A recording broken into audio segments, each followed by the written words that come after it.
Je viens d'apprendre avec rage l'arrestation de mon camarade, de mon frère Afesio, que moi j'appelle affectueusement Coco.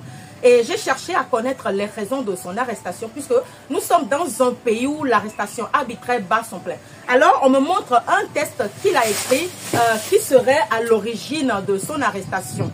Alors je tiens à partager ce test-là qui a valu l'arrestation de mon frère Afesio. Il a intitulé son test « Fais ta part ». Écoutez très bien. Depuis 58 ans, l'ombre plane. Un règne de père en fils, une histoire profane. L'injustice a tissé son voile funeste. Sur les cœurs brisés, sur les vies en reste. Je n'ai pas besoin d'être aimé, ni consolé. Je porte en moi un cri, un feu isolé. Un cri contre l'arbitraire, l'oppression, contre cet état figé dans ses illusions. Mon combat n'est pas pour la gloire ou l'éclat, c'est pour la vérité, la justice, le droit. Feu Monseigneur Barriga a dit avec foi, fais ta part. Et moi, je marche dans cette voie. Fais ta part, toi aussi. Dresse-toi sans peur, dans ce long chemin semé de douleur. Chaque mot, chaque geste, chaque action sincère peut fissurer les murs de ce pouvoir austère. Il pense qu'il règne pour l'éternité.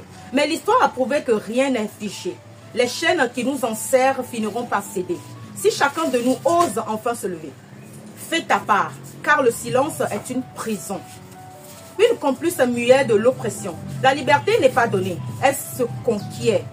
Pour ceux qui refusent de plier sous l'éclair, alors debout, que nos voix résonnent, que nos pas marchent vers une aube qui s'ordonne. Togo, ton peuple rêve de jours plus clairs. Et je ferai ma part jusqu'à mon dernier vers. Signé à Sopor Honoré Sichopé. Voici, chers compatriotes, le test qui a valu l'arrestation arbitraire de mon frère, camarade Afesio Coco. Entre nous, est-ce que ce test constitue une raison valable pour kidnapper, pour enlever, pour arrêter un citoyen, un jeune citoyen dans un pays? Un test dans lequel ce pauvre jeune homme qui a son master, qui se débrouille dans la vie, ne fait que extérioriser ce qu'il vit, ne fait qu'exprimer son état d'âme, ne fait que faire sortir son souffre-douleur. Et on l'arrête parce qu'on est dans un pays où, bon, les citoyens n'ont pas leur mot à dire. Dans cette vidéo, j'ai de l'amertume dans mon âme, en fait. Je perds mes mots. Je demande la libération immédiate de mon frère Coco. Je demande la libération immédiate, sans délai, de mon frère, de mon ami, de mon camarade, même de mon mentor dans le monde de l'entrepreneuriat.